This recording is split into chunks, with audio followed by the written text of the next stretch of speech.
Hello, Dave. How are you? I'm very well, thank you. It's great to see you here. Nice to be here. You're looking absolutely fantastic. You're very kind. If we get straight into it, Yes. when I think Beverley Craven, the first thing that pops into my mind, the opening notes, of course, of Promise Me. Yeah, do you know that's actually in one of those games, guess the intro games? Yeah. Yeah, it's called Promise Me.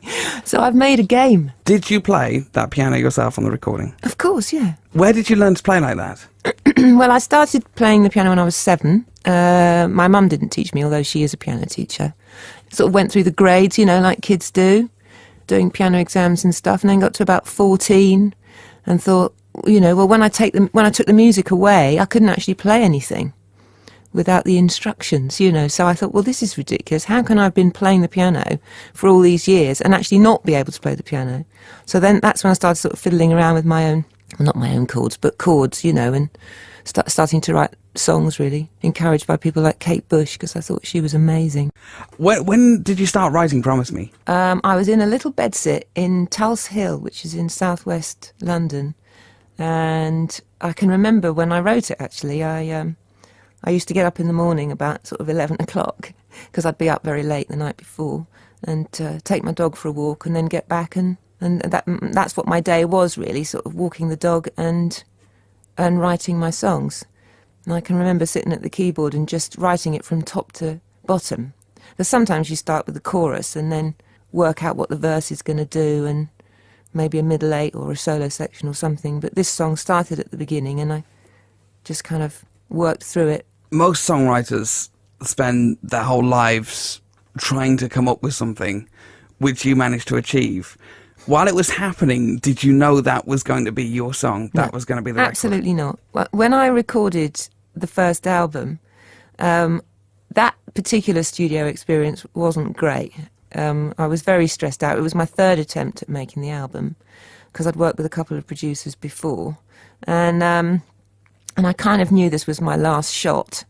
And when we delivered the finished record to the record company, they said, OK, so what songs do you think should be the first single? And I said, I haven't got a clue. I don't think any of them sound like singles. And then my A&R man, artist and repertoire, he said, well, I think we should release Promise Me. And I thought he was mad. I thought, that's it, my career's over, So I've never chosen what single gets released since then, because obviously I don't have a clue. What is it about Promise Me?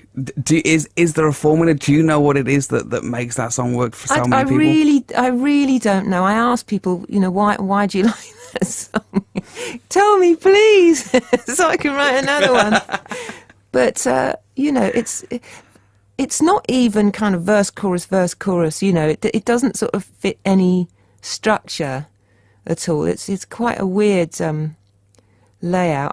I really don't know what it is. We're going to hear it in a few moments' time, but you performed that song at the Brit Awards, didn't you? I did, when I was like 8.5 months pregnant. That must have been phenomenal. It was awful, because I was so full of pregnancy hormone. I was backstage fighting the tears, just before I went on. And I was so full of water retention, from the eyebrows down. I was just so. In fact, my feet were so big and swollen. I had to wear my husband's size 9 slippers on stage. And I said, "Can I just be sat behind the piano when the curtains are raised, because I don't want to be seen waddling on in my state."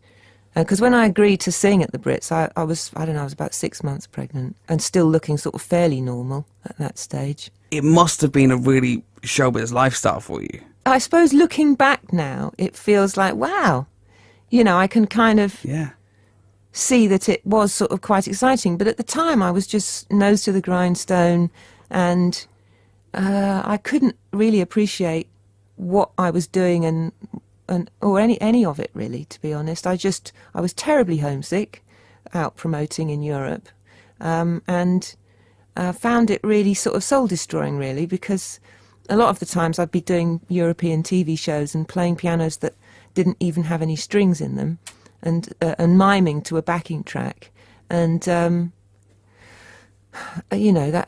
a well-trained ape could have done that. It was just. It didn't give you any sense of achievement, and I was literally just sort of flogging my wares. I was a record company rep, at that point. It just felt like I was selling my soul, actually. I know that probably sounds pathetic, but it did. It kind of spoilt my enthusiasm. And because I just wanted to be at home writing songs, but then you've got to go out and flog them, and it just takes the shine off big time.